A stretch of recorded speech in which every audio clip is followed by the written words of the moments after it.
إن الحمد لله نحمده ونستعينه ونستغفره ونؤمن به ونتوكل عليه ونعوذ بالله من شرور أنفسنا ومن سيئات أعمالنا من يهده الله فلا مضل له ومن يضلل فلا هادي له وأشهد أن لا إله إلا الله وحده لا شريك له وأشهد أن محمدًا عبده ورسوله يا أيها الذين آمنوا اتقوا الله حق تقاته ولا تموتن إلا وأنتم مسلمون يا أيها الناس اتقوا ربكم الذي خلقكم من نفس واحدة وخلق منها زوجها وبث منهما رجالا كثيرا ونساء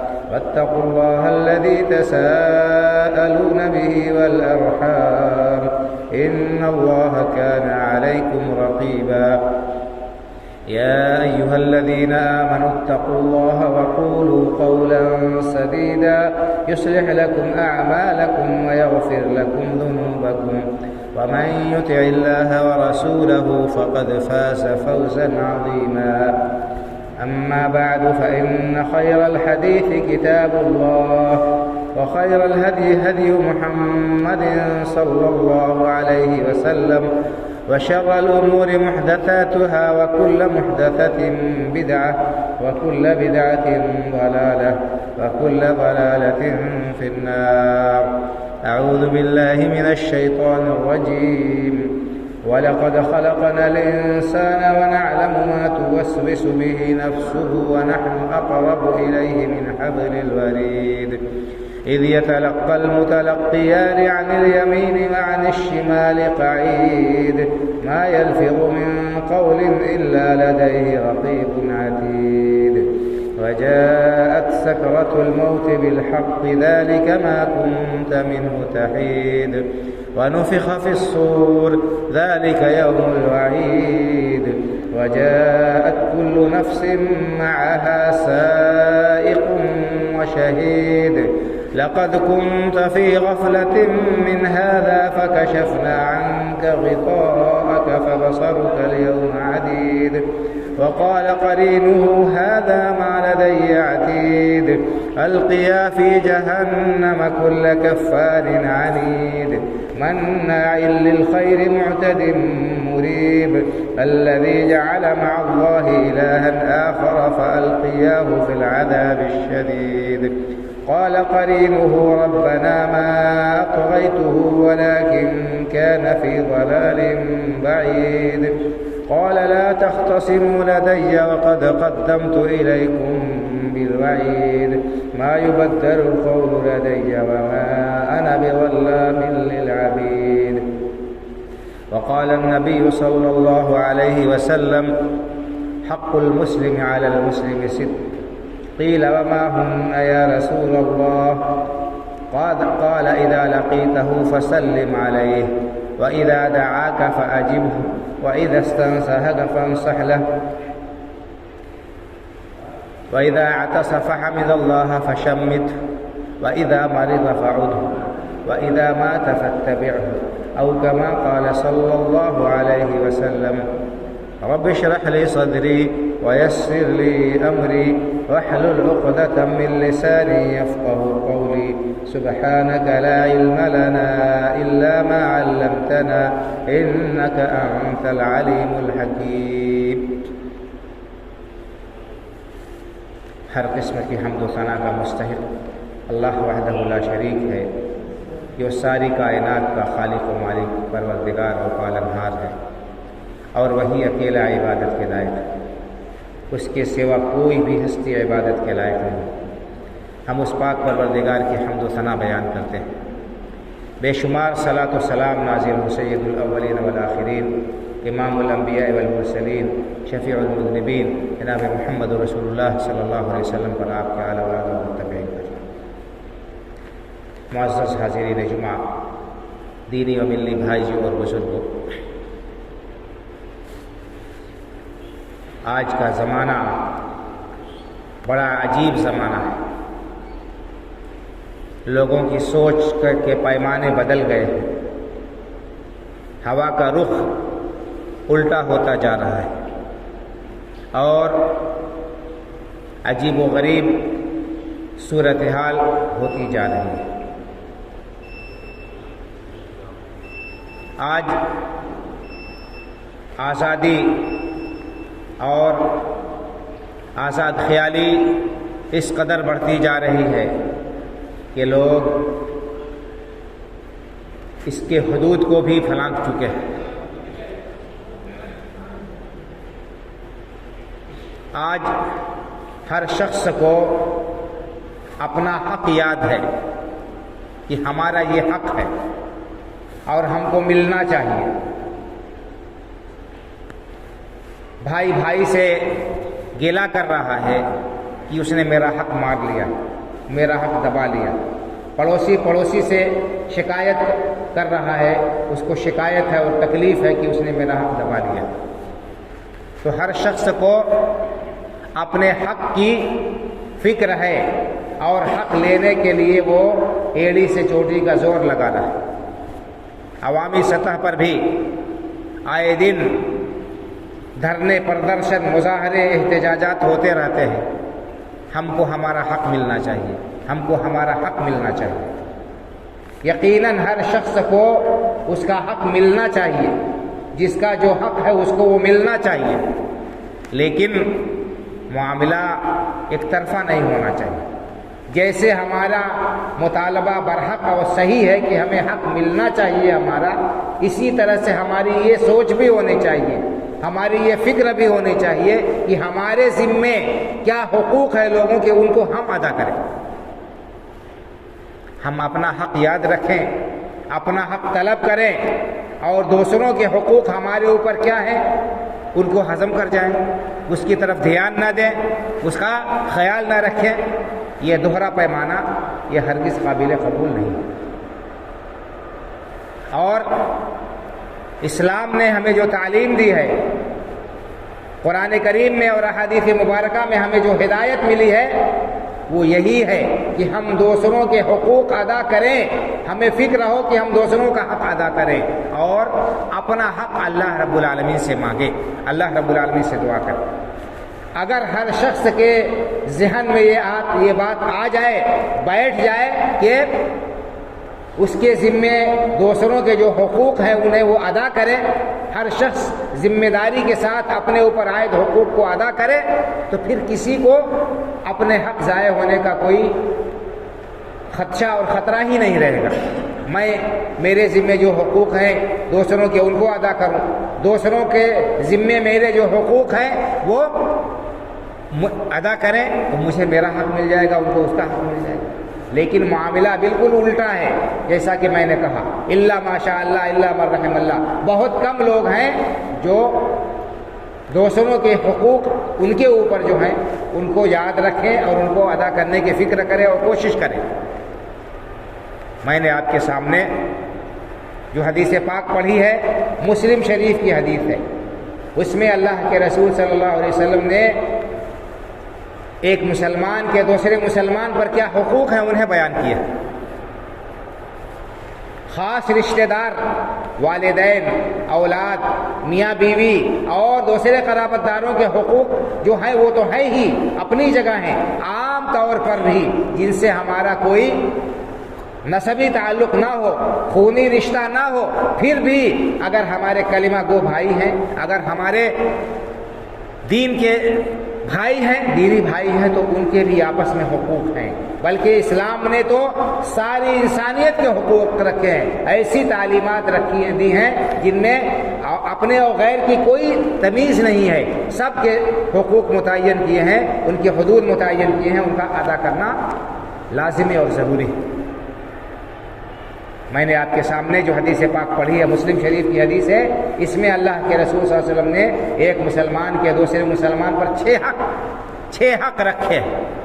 آئیے ہم دیکھیں کہ یہ حقوق کیا ہیں اور کیا ہم ان حقوق کو ادا کرتے ہیں، کیا ہمیں اس بات کا احساس ہے کہ یہ حقوق ہمارے ذمہ اور ہمیں ادا کرنا چاہیے۔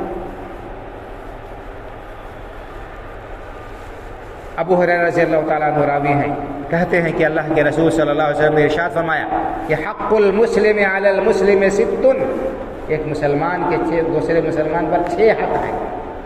یہ کل 6 ہی نہیں ہیں، ایک اس حدیث میں 6 حقوق اکٹھا بیان کیے گئے، اور بھی دوسرے حقوق ہیں الگ حدیث میں بیان کیے گئے ہیں، اور قرآن کریم میں بھی حقوق بیان کیے گئے ہیں. لیکن یہاں پر اس حدیث میں 6 حق جو بیان کیے گئے ہیں، میں کوشش کروں گا کہ ان کے اوپر کچھ روشنی ڈالوں اور ان کو بیان کرنے کی کوشش کروں.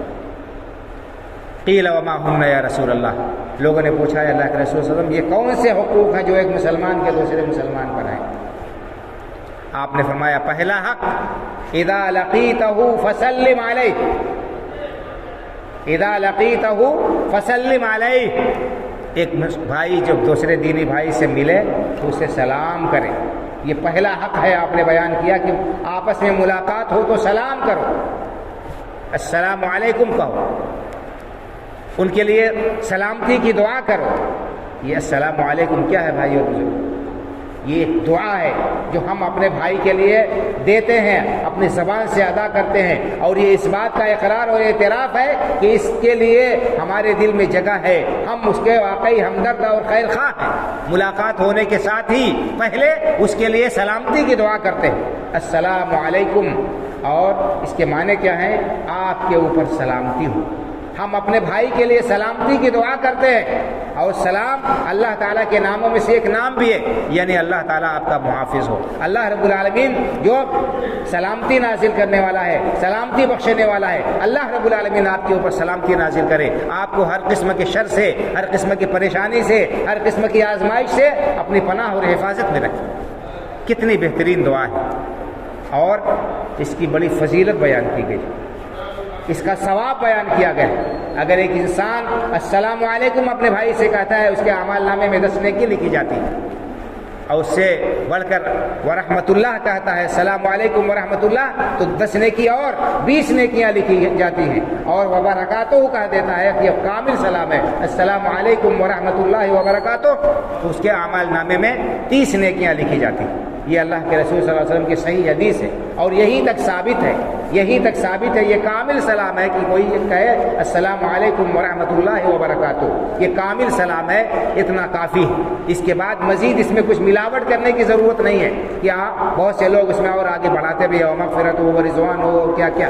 اللہ کے رسول صلی اللہ علیہ وسلم سے اتنا ثابت نہیں ہے. ثابت کیا ہے؟ السلام علیکم ورحمۃ اللہ وبرکاتہ. یہ اتنی دعا کرنا چاہیے، اتنا سلام کرنا چاہیے، یہ کامل سلام. اور اللہ کے رسول صلی اللہ علیہ وسلم نے سلام کرنے کو، سلام پھیلانے کو جنت میں داخلے کا سبب بتایا. مسلم شریف کی حدیث ہے، آپ نے ارشاد فرمایا کہ لا تدخلوا الجنة حتى تؤمنوا ولا تؤمنوا حتى تحابوا اولا ادلکم علی شیء اذا فعلتموه تحاببتم. تم جنت میں نہیں جا سکتے جب تک کہ آپس میں ایک دوسرے سے محبت نہ کرو. جنت میں داخل نہیں ہو سکتے جب تک کہ آپس میں ایک دوسرے سے تم مومن نہیں ہو سکتے. تم جنت میں نہیں جا سکتے جب تک کہ مومن نہ ہو جاؤ. جب تک مومن نہیں ہوگے اس وقت تک جنت میں داخل نہیں ہو سکتے. ایمان شرط ہے، بنیاد ہے جنت میں داخلے کے لیے، اور مومن نہیں ہو سکتے جب تک کہ اپنے بھائی سے محبت نہ کرو. ایک آدمی کے ایمان کا یہ تقاضا ہے، ایمان کی صحت اور سلامتی کے لیے ضروری ہے کہ اپنے بھائی سے دلی محبت کرے، اپنے بھائی کے لیے وہی چیز پسند کرے جو اپنے لیے پسند کرتا ہے. لا یؤمن احدکم حتی یحب لاخیہ ما یحب لنفسہ. جب تک اپنے بھائی کے لیے بھی وہی چیز پسند نہ کرے جو اپنے لیے پسند کرتا ہے، اس وقت تک ایمان کامل نہیں ہو سکتا. تو آپ نے فرمایا کہ جنت میں نہیں داخل ہو سکتے یہاں تک کہ مومن ہو جاؤ، اور مومن نہیں ہو سکتے جب تک کہ اپنے بھائی سے محبت نہ کرنے لگو. اس کے بعد فرمایا کہ افلا ادلکم علی شیء اذا فعلتموه تحاببتم. کیا میں تمہیں ایسا کام نہ بتا دوں کہ اس کو کرو تو آپس میں محبت کرنے لگو، اور اس محبت کی وجہ سے جنت میں داخلے کے مستحق ہوگے. افشوا السلام بینکم، افشوا السلام بینکم. سلام کو عام کرو، سلام کو پھیلاؤ، معاشرے کے اندر سلامتی کو پھیلاؤ، اس کے لیے کوشش کرو، سلام کو عام کرو. ایک دوسری حدیث میں اللہ کے رسول صلی اللہ علیہ وسلم نے ارشاد فرمایا یا ایھا الناس صلوا الارحام اطعموا الطعام وافشوا السلام وصلوا الارحام وصلوا باللیل والناس نیام تدخلوا الجنة بسلام. اے لوگو، سلام کو عام کرو، ضرورت مندوں کو کھانا کھلاؤ، رات میں جب لوگ سو رہے ہوں اٹھ کر اللہ کی عبادت کرو، اور رشتوں ناتوں کو جوڑو تو سلامتی کے ساتھ جنت میں داخل ہو جاؤ. اس میں بھی سلامتی کے ساتھ جنت میں داخلے کے لیے ایک نسخہ جو بتایا گیا ہے وہ سلام کرنا ہے، سلام کو عام کرنا ہے. بہت سارے فضائل بھائی اور بزرگوں سلام کے، اس لیے اس کو عام کرنا چاہیے. آج بہت سارے ہمارے بھائی اس سنت کو، اس تاکید کو بھولے ہوئے ہیں. ملیں گے تو سلام سے پہلے 4 گالی دیں گے، پہلے الٹی پلٹی بات بکیں گے، اس کے بعد آگے کچھ کام کی بات ہوگی. تو یہ اسلامی آداب کے بالکل خلاف ہے. اسلام نے ہم سلامتی پھیلانے کا حکم دیا ہے. اسلام سراپا سلامتی ہے، اور اس سلامتی کا ایک مظہر یہ ہے کہ سلام کو شریعت نے مشروع قرار دیا ہے کہ جب بھی ہم ملیں کسی سے سلام کریں، بات سے پہلے سلام کریں، ایک دوسرے کے لیے خیر خواہی کے جذبات ہمارے دل میں. تو اور علماء نے لکھا ہے کہ سلام کرنا سنت ہے اور جواب دینا یہ واجب ہے. اگر کوئی آپ کو سلام کرتا ہے تو جواب دینا یہ واجب ہے. اگر آدمی ایسا نہیں کرے گا تو کیا ہوگا؟ تو گنہگار ہوگا. تو یہ پہلا حق بتایا ہے اسلام نے، اللہ کے رسول صلی اللہ علیہ وسلم نے، کہ جب بھائی سے ملاقات کرو، کسی سے ملاقات ہو تو پہلے سلام کرو، اور سلام کو جنت میں داخلے کا سبب آپ نے قرار دیا. دوسرا حق بتایا وَإِذَا دَعَاكَ فَأَجِبْهُ، اگر کوئی بھائی آپ کو دعوت دیتا ہے تو اس کی دعوت قبول کرو، اس کی دعوت قبول کرو. خاص طور سے ولیمے کی دعوت، اس کے سلسلے میں بھی علماء نے لکھا ہے کہ بہت زیادہ تاکید آئی ہے، اور دعوت قبول کرنا یہ واجب ہے، واجب ہے. یہاں تک کہ حدیث میں یہ بھی آیا ہے کہ اگر روزے سے ہو تو بھی جاؤ، وہاں جا کر دعا دے دو، ان کے لیے دعا کر دو. تو بلا عذر دعوت ترک کرنا یہ بھی سنت کے خلاف ہے، مخالفت ہے. اور اس میں کیا ہوتا ہے؟ دل شکنی ہوتی ہے دعوت دینے والے کی، اور تعلقات کشیدہ ہونے کا خطرہ رہتا ہے. تو اسلام نے ہر اس کام کو مشروع قرار دیا ہے، اس سے آپس میں تعلقات استوار ہوں، تعلقات مضبوط ہوں، معاشرے کے اندر ایک دوسرے سے تعلقات بنے اور ہمدردی اور خیرخواہی کے جذبات پائے جائیں. ان چیزوں کو اسلام نے مشروع قرار دیا ہے، ان کی بڑی تاکید کی ہے. آج ہم ان سنتوں کو، ان تعلیمات کو بھولے ہوئے ہیں، جس کی وجہ سے ہمارے یہاں دوریاں پائی جاتی ہیں، بدگمانیاں پائی جاتی ہیں، ایک دوسرے سے اختلاف پایا جاتا ہے، ایک دوسرے سے الفت اور محبت کے جذبات کمزور ہوتے جا رہے ہیں. تو دعوت قبول کرنا یہ بھی واجب ہے. البتہ اگر کسی دعوت میں خلاف شریعت کام ہو رہا ہو، وہاں پر گانے باجے ہو رہے ہوں، وہاں پر عریانیت ہو، وہاں پر اختلاط ہو، وہاں پر اللہ کی نافرمانی کے کام ہو رہے ہوں، تو ایسی صورت میں وہاں جانا درست نہیں ہوگا. ان نافرمانیوں کی وجہ سے، ان گناہ کی وجہ سے، ان غلط کاموں کی وجہ سے. ورنہ اگر اس قسم کے منکرات نہیں ہیں تو بلا عذر دعوت کو قبول جو ہے دعوت ترک نہیں کرنا چاہیے. بڑی تاکید آئی ہے دعوت قبول کرنے کے سلسلے میں. اللہ کے رسول صلی اللہ علیہ وسلم کا بہت ہی تاکید یہ حکم ہے، اور علماء نے اس کی حکمت یہی بیان کی ہے کہ یہ بھی ایک بہت بڑا سبب ہے آپس میں محبت بڑھانے کا، تعلقات کو مضبوط کرنے کا، اور معاشرے کے اندر ہمدردی کے پیدا کرنے کا. تو یہ دوسرا حق آپ نے بیان فرمایا کہ وَإِذَا دَعَاكَ فَأَجِبْهُ. تیسری بات، اہم نصیحت جو اللہ کے رسول صلی اللہ علیہ وسلم نے کی، ایک مسلمان کا دوسرے مسلمان پر کیا حق ہے؟ وَإِذَا اسْتَنصَحَكَ فَانصَحْهُ. اگر کوئی بھائی آپ پر اعتماد کر رہا ہے، آپ کے اوپر بھروسہ کر رہا ہے، آپ سے کسی مسئلے میں مشورہ طلب کر رہا ہے، تو آپ اس کو اچھا مشورہ دیجئے، صحیح مشورہ دیجئے، خیر خواہی کے جذبے کے ساتھ اس کو مشورہ دیجئے. اور یہ بہت ہی اہم تعلیم ہے. خیر خواہی کا جذبہ ایک دوسرے کے سلسلے میں ہونا چاہیے. مسلم شریف کی ایک حدیث، اللہ کے رسول صلی اللہ علیہ وسلم نے ارشاد فرمایا الدین النصیحہ، دین سراپا خیر خواہی کا نام ہے، دین سراپا خیر خواہی کا نام ہے. اور اسی طرح سے دوسری حدیث میں صحابی کہتے ہیں کہ میں نے اللہ کے رسول صلی اللہ علیہ وسلم سے آپ کے ہاتھ پر بیعت کی تو اس میں یہ چیز بھی شامل تھی کہ النصح لکل مسلم، ہر مسلمان کے ساتھ میں خیر خواہی کروں گا، کسی کے ساتھ بدخواہی نہیں کروں گا، کسی کے ساتھ خیانت نہیں کروں گا، کوئی اگر مجھ سے کسی معاملے میں مشورہ لے گا تو صحیح مشورہ دوں گا۔ یہ بہت ہی اہم ہے، لیکن افسوس ہے کہ بہت سارے لوگ ایسے ہوتے ہیں جو بظاہر ہمدرد ہوتے ہیں، بظاہر خیر خواہ بن کر آپ کے سامنے آتے ہیں، لیکن جب کوئی نازک معاملہ آتا ہے، جب کوئی نازک موڑ آتا ہے، انسان کو جہاں پر کسی معتمد شخص کی ضرورت ہوتی ہے کہ اس سے مشورہ لے کر کوئی کام کریں، اس وقت ان کے دل کے اندر جو کجی ہوتی ہے وہ ظاہر ہو جاتی ہے، اور وہ جان بوجھ کر غلط مشورہ دیتے ہیں اور غلط رائے دے کر اپنے بھائی کو پھنسا کر پھر خوش ہوتے ہیں اور دل ہی دل میں ہنستے ہیں، اچھا بیوقوف بنایا ہم نے، آج ہم نے اس کو پھنسا دیا۔ یہ ایمان کے منافی ہے بھائی اور بزرگوں۔ کوئی بھی شخص کسی بھی حال میں اس کے لیے درست نہیں ہے کہ دوسروں کا برا چاہے، اس کی بدخواہی چاہے، اور کوئی آپ پر اعتماد کرے، ہم پر بھروسہ کرے اور ہم اس کے وشواس گھات کریں، اس کا بھروسہ توڑیں اور اس کو غلط مشورہ دے کر اور اس کو خسارے میں مبتلا کر خوش ہوں، یہ ایمان کے بالکل منافی ہے، بالکل خلاف بات ہے۔ تو یہ تیسری عظیم نصیحت اللہ کے رسول صلی اللہ علیہ وسلم نے کی ہے، اور یہ حق بتایا ہے کہ ایک مسلمان کا دوسرے مسلمان پر حق ہے کہ اس کو اس کے ساتھ خیر خواہی کرے، اس کے ساتھ بھلائی کرے، خاص طور سے آپ سے کوئی مشورہ طلب کرے تو وہاں پر ضروری ہے کہ جو چیز زیادہ بہتر سمجھتا ہے کہ ہاں اس معاملے میں یہ کام یہ طریقہ زیادہ بہتر ہے، وہ مشورہ دے۔ وَإِذَا اسْتَنصَحَكَ فَانصَحْ لَهُ۔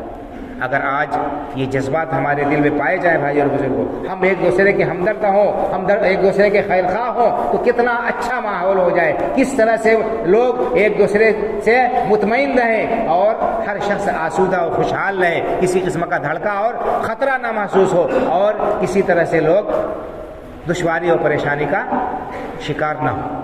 تو یہ تیسرا حق اللہ کے رسول صلی اللہ علیہ وسلم نے بیان فرمایا۔ چوتھا حق آپ نے بیان فرمایا کہ وَإِذَا عطس فحمد اللہ فشمته، اگر کسی کو چھینک آئے تو الحمدللہ کہے، اس کے جواب میں کہو یرحمک اللہ،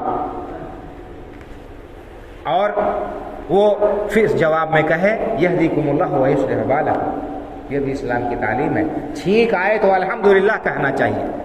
ہمیں معلوم ہی نہیں ہے کہ اسلام نے ہمیں کیا تعلیم دی۔ انسان کو جب چھینک آتی ہے، یہ چھینک اللہ رب العالمین کی بہت بڑی نعمت ہے۔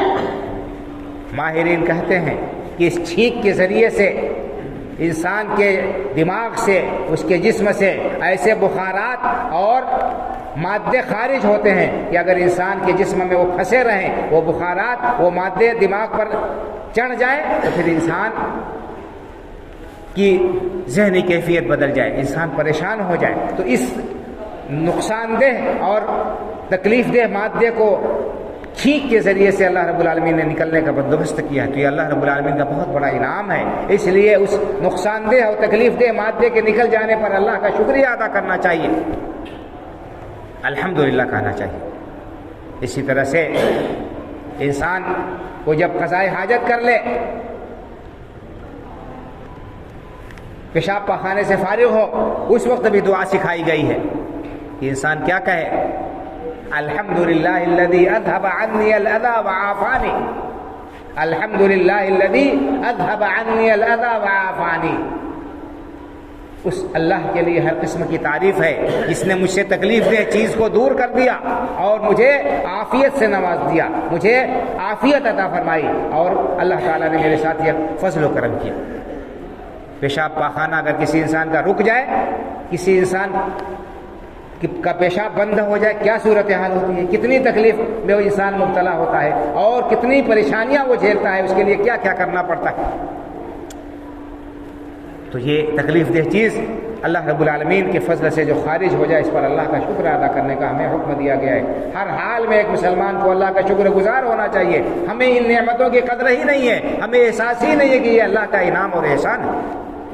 تو اگر چھینک آئے تو بجائے آہ اوہ کر کے اور ادھر ادھر کی نامناسب آوازیں نکالیں، ہم الحمدللہ کہیں، الحمدللہ کہیں۔ اور علماء نے ایک بات اور بھی لکھی ہے کہ یہ چھینک کیا ہے، الحمدللہ کہنے کی ایک مناسبت اور بھی ہے۔ یہ چھینک کیا ہے؟ یہ چھینک جسم کے لیے ایک زلزلے کے مانند ہے۔ زلزلے کے درجے میں. جب انسان کو چھینک آتی ہے تو پورا جسم اس کا ہل جاتا ہے. جسم کے اندر یہ معمولی سے یہ بہت ہی نازک اور حساس اعضاء ہیں، باریک باریک رگیں ہیں. اگر کوئی رگ ٹوٹ جائے، ڈیمیج ہو جائے تو پھر انسان کتنی بڑی مصیبت میں مبتلا ہو سکتا ہے، اس کا اندازہ ہم نہیں لگا سکتے.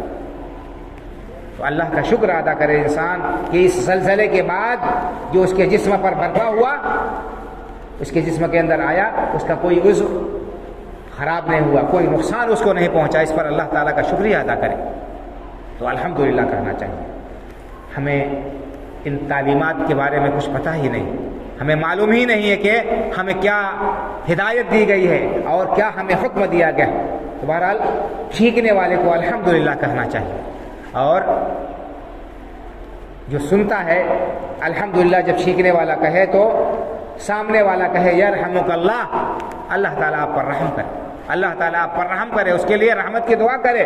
پھر چھینکنے والا جواب دے کہے کہ یہدیکم اللہ ویصلح بالکم، یہدیکم اللہ ویصلح بالکم، اللہ تعالیٰ آپ کو بھی ہدایت دے اور آپ کا حال بھی درست کر دے. دیکھیے یہ کتنی عظیم دعائیں ہیں، یہ ایک دوسرے کے لیے ہمدردی اور خیرخواہی پر دلالت کرتے ہیں کہ ہم ایک دوسرے کے کس قدر ہمدرد ہیں، خیرخواہ ہیں، ہمیشہ ایک دوسرے کے لیے بھلائی کی دعا کرتے رہتے ہیں. آج ہمارے دلوں سے بھی ہمدردی اور خیرخواہی کے جذبات نکل گئے، اور ہمارے اعمال سے بھی ہم دوسروں کو بھلائی اور آرام پہنچانے کے بجائے ان کی اذیت کا زیادہ سبب بن رہے ہیں. تو ہمارے طرز عمل کو بدلنے کی ضرورت ہے، ہمارے سوچ کو بدلنے کی ضرورت ہے، اور اپنے آپ کو معاشرے کے لیے ایک صالح اور ایک مفید فرد بنانے کی فکر اور کوشش کرنی چاہیے ہمیں. یہ چوتھا حق اللہ کے رسول صلی اللہ علیہ وسلم نے کہ جب کوئی چھینک کر الحمدللہ کہے تو سننے والا جواب میں یرحمک اللہ کہے. یہ حق بتایا ہے اللہ کے رسول صلی اللہ علیہ وسلم نے، اس کو یہ ہمیں پتہ ہی نہیں ہے، بہت کم لوگوں کو معلوم ہے، الا ماشاء اللہ الا من رحم اللہ. تو اس کا بھی اہتمام کرنا چاہیے. پانچواں حق اللہ کے رسول صلی اللہ علیہ وسلم نے فرمایا کہ وَإِذَا مَرِضَ فَعُدْهُ، اگر مسلمان کوئی آپ کا بھائی بیمار ہو جائے، پڑوسی ہے، چاہے رشتہ دار ہو چاہے نہ ہو، دینی بھائی ہے، تو اس کے عیادت کے لیے جائے، اس کی بیمار پرسی کے لیے جائے، یہ حق ہے. اور اگر پڑوسی غیر مسلم ہے تو اس کے پاس بھی جانا چاہیے، اس کی بھی خبر گیری کرنی چاہیے. اللہ کے رسول صلی اللہ علیہ وسلم کا طریقہ تھا کہ آپ گئے، تشریف لے گئے اور وہاں پر ان کو دعوت دی اور ان کو اسلام کی طرف بلایا. تو بہرحال اس میں مسلمان کا حق اولا اور مقدم ہے. اگر غیر مسلم ہے، پڑوسی ہے اور اس سے کوئی تعلق ہے، اس کی عیادت کے لیے بھی جا سکتے ہیں، اس کی خبر گیری بھی کرنا چاہیے. اللہ کے رسول صلی اللہ علیہ وسلم نے حکم دیا ہے، اور قرآن میں بھی اللہ رب العالمین نے حکم دیا ہے کہ اگر تمہیں کوئی نقصان نہیں پہنچاتا ہے، اگرچہ غیر مسلم ہے، اس کے ساتھ بھلائی کر سکتے ہیں. لا ينهاكم الله عن الذين لم يقاتلوكم في الدين ولم يخرجوكم من دياركم ان تبروهم وتقسطوا اليهم ان الله يحب المقسطين. اللہ تعالیٰ تمہیں ان لوگوں سے نہیں روکتا ہے، ان کے ساتھ بھلائی کرنے سے، احسان کرنے سے نہیں روکتا جو تمہارے خلاف کھڑے نہیں ہیں، جو تمہارے خلاف جنگ نہیں کرتے اور جو تمہیں تکلیف نہیں پہنچاتے. ایسے غیر مسلموں کے ساتھ بھی بھلائی کرنے سے اللہ نہیں روکتا ہے. یہ قرآن کریم کے اندر 28ویں پارے میں موجود ہے. اللہ رب العالمین نے حکم دیا ہے. تو ہمیں انسانیت کے ناطے غیر مسلم اگر پڑوسی ہے تو اس کے پاس بھی اگر بیمار ہے تو عیادت کے لیے جا سکتے ہیں. لیکن مسلمان کا حق زیادہ ہے، تاکید ہی آپ نے فرمایا کہ جب بیمار پڑے تو جاؤ، اور اس کی بڑی تاکید ہے، اس کی بڑی فضیلت بیان کی گئی ہے. حدیث میں اللہ کے رسول صلی اللہ علیہ وسلم نے ارشاد فرمایا ہے کہ جب کوئی شخص کسی مسلمان کی عیادت کے لیے جاتا ہے تو جب تک جاتا ہے، جب تک اس کے پاس بیٹھا رہتا ہے، اس وقت تک وہ جنت کے باغوں میں ہوتا ہے، جنت کے باغ میں ہوتا ہے وہ جب تک کسی مسلمان کی عیادت کے لیے جاتا ہے تو وہاں جب تک بیٹھا رہتا ہے. تو اور یہ حکم دیا گیا ہے کہ ہم جائیں عیادت کے لیے تو اس کو تسلی کے کلمات کہیں، اس کے لیے دعا کریں. ایک مختصر سی دعا، بہت ساری دعائیں ہیں، ایک مختصر سی دعا اللہ کے رسول صلی اللہ علیہ وسلم نے بیان فرمائی ہے کہ لا بأس طہور انشاءاللہ، کہ جب جائے کوئی آدمی کسی بیمار کے پاس میں، بیمار پرسی کے لیے، تو اس کے لیے دعا کرے. لا بأس طہور انشاءاللہ، گھبرانے کی کوئی بات نہیں ہے، انشاءاللہ بہت جلدی آپ اچھے ہو جائیں گے. وہاں پر بھی تسلی دی جا رہی ہے، ڈھارس بندھائی جا رہی ہے۔ یہ نہیں کہ بیماری پوچھ کر اس کے بعد تبصرہ شروع کر دے کہ ہاں فلاں، گنانا شروع کر دے کہ ہاں فلاں اسی بیماری میں ختم ہو گیا، فلاں آدمی ایسا ہو گیا اور اس کو یہ بیماری لاحق ہو گئی، بجائے اس کے کہ مریض کو تسلی دے، گھر والوں کو تسلی دے۔ ہم طرح طرح کی باتیں کہہ کر ان کو اور مایوس کر دیتے ہیں، اس کی اجازت نہیں ہے۔ جائیں وہاں پر خبر گیری کریں، حال چال پوچھیں، ان کے لیے دعا دیں، اور اسی طرح سے دعا سکھائیے۔ اللہ کے رسول صلی اللہ علیہ وسلم نے کہ مریض کے پاس جائے، اس کے پاس دعا کرے، اذهب الباس رب الناس واشف انت الشافی لا شفاء الا شفاؤک شفاء لا یغادر سقما۔ اے اللہ، اے بیماروں کو شفا دینے والے، اس کو، مریض کو شفا دے دے، اس کو ایسی شفا بخش، اس طرح سے صحت دے دے کہ بیماری کا کوئی اثر باقی نہ رہے۔ کتنی عظیم دعا سکھائی ہے اللہ کے رسول صلی اللہ علیہ وسلم نے بیمار پرسی کی۔ ہم بیمار کے پاس جائیں، اس کے لیے دعا کریں، اسأل اللہ العظیم رب العرش العظیم ان یشفیک و یعافیک۔ اللہ رب العالمین جو بہت ہی عظیم اور برتر ہے، جو عرش عظیم کا رب ہے، میں اس سے دعا کرتا ہوں کہ اللہ تعالیٰ آپ کو شفا دے، آپ کو عافیت سے نواز دے۔ یہ ساری دعائیں بیان کی گئی ہیں۔ یہاں بیمار پرسی کے آداب ہیں، لمبی تفصیل ہے، پوری اس سلسلے میں ایک بحث اور پورا ایک خطبہ ہو سکتا ہے۔ تو بہرحال یہ 5واں حق بیان کیا کہ جب بیمار کے پاس جاؤ، تو جب کوئی بیمار پڑے تمہارا بھائی تو اس کی عیادت کرو۔ اور آخری حق بتایا کہ وَإِذَا مَاتَ فَاتَّبِعْهُ، کسی مسلمان کا انتقال ہو جائے تو اس کے جنازے میں شرکت کرو۔ جنازے میں شرکت کرنا یہ بھی فرض کفایہ ہے۔ اور اگر کچھ لوگ شرکت کرتے ہیں جو آرام سے، جن کے ذریعے سے تجہیز و تکفین اور تمام کام ہو سکتے ہوں تو کوئی بات نہیں ہے، ورنہ سارے کے سارے لوگ گنہگار ہوں گے۔ اور یہ بھی بڑی فضیلت کی بات ہے جنازے میں شرکت کرنا۔ حدیث میں آتا ہے، اللہ کے رسول نے فرمایا کہ جو شخص میت کے ساتھ رہتا ہے یہاں تک کہ جنازے کی نماز پڑھ لی جائے، اس کو دفن کر دیا جائے، اس کے بعد واپس لوٹتا ہے تو اس کو 2 قیرات ثواب ملیں گے، 2 قیرات ثواب ملیں گے۔ اور اگر کوئی شخص جنازہ پڑھ کر واپس لوٹ آتا ہے دفن سے پہلے تو اس کو 1 قیرات ثواب ملے گا۔ اور 1 قیرات کتنا ہے؟ احد پہاڑ کے برابر۔ احد پہاڑ مدینے میں بڑا مشہور پہاڑ ہے، بہت بڑا پہاڑ ہے۔ احد پہاڑ کے برابر ثواب ملے گا کوئی شخص اگر جنازہ پڑھتا ہے تو، اور آخر تک رکا رہتا ہے یہاں تک کہ اس کو دفن کر دیا جائے، فارغ ہو جائے تو 2 قیرات، 2 پہاڑ کے برابر اسے ثواب ملے گا۔ ہم میں سے کتنے لوگ ہیں جو اتنے عظیم ثواب کو چھوڑ دیتے ہیں اپنے غفلت کی وجہ سے، نادانی کی وجہ سے، سمجھتے ہیں کہ جنازہ پڑھ لینا کافی ہے۔ جنازہ کے بعد انسان کو رکنا چاہیے اور تجہیز جو ہے اس کو مٹی دینے کے بعد دعا پڑھ کر لوٹنا چاہیے۔ یہ حق ہے ایک مسلمان کا دوسرے مسلمان پر۔ کیا ہمیں نہیں مرنا ہے؟ کیا ہمیں قبر میں نہیں جانا ہے؟ اگر ہم سارے کے سارے لوگ یہی طرز عمل اختیار کریں کہ جنازہ پڑھ کر چلے آئے، وہاں نہ رکیں، تو پھر ہمارے ساتھ بھی یہی ہوگا، اس وقت ہم پچھتائیں گے۔ تو یہ حکم ہے کہ انسان رکے آخر تک، دفن کے بعد کھڑے ہو کر وہاں دعا کرے۔ اللہ کے رسول صلی اللہ علیہ وسلم نے تعلیم دی ہے کہ استغفروا لأخيكم واسألوا له التثبيت فإنه الآن يسأل۔ دفن کرنے کے بعد آپ نے فرمایا کہ قبر پر کھڑے ہو کر دعا کرو اپنے بھائی کے لیے، اس کے لیے اللہ رب العالمین سے ثابت قدم رہنے کی دعا کرو، کیونکہ اس سے ابھی سوال ہوگا، منکر و نکیر اس سے سوال کریں گے، اس لیے اللہ رب العالمین سے اس کے سلامتی کے اور ثابت قدمی کی دعا کرو۔ یہ حقوق بیان کیے گئے ہیں بھائی اور بزرگوں، اور بھی بہت سارے حقوق ہیں اور ان میں سے ہر حق کے سلسلے میں بہت تفصیلی بیان آیا ہے۔ ضرورت اس بات ہے کہ ہم ایک دوسرے کے جو حقوق ہیں ان کو پہچانیں اور پہچان کر ادا کریں، تاکہ ہمیں کسی سے شکایت نہ رہے کہ اس نے ہمارا حق دبا دیا ہے۔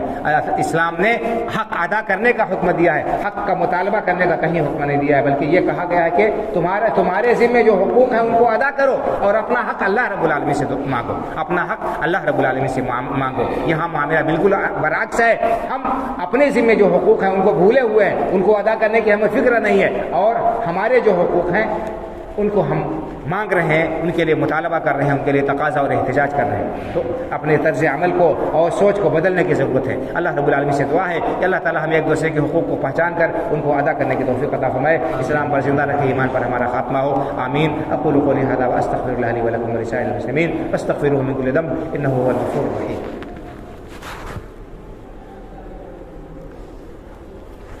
إن الحمد لله نحمده ونستعينه ونستغفره ونؤمن به ونتوكل عليه ونعوذ بالله من شرور أنفسنا ومن سيئات أعمالنا من يهده الله فلا مضل له ومن يضلل فلا هادي له وأشهد أن لا إله إلا الله وحده لا شريك له وأشهد أن محمدا عبده ورسوله إن الله وملائكته يصلون على النبي يا أيها الذين آمنوا صلوا عليه وسلموا تسليما اللهم صل على محمد وعلى آل محمد كما صليت على إبراهيم وعلى آل إبراهيم إنك حميد مجيد اللهم بارك على محمد وعلى آل محمد كما باركت على إبراهيم وعلى آل إبراهيم إنك حميد مجيد اللهم انصر من نصر دين محمد صلى الله عليه وسلم واجعلنا منهم واخذل من خذل دين محمد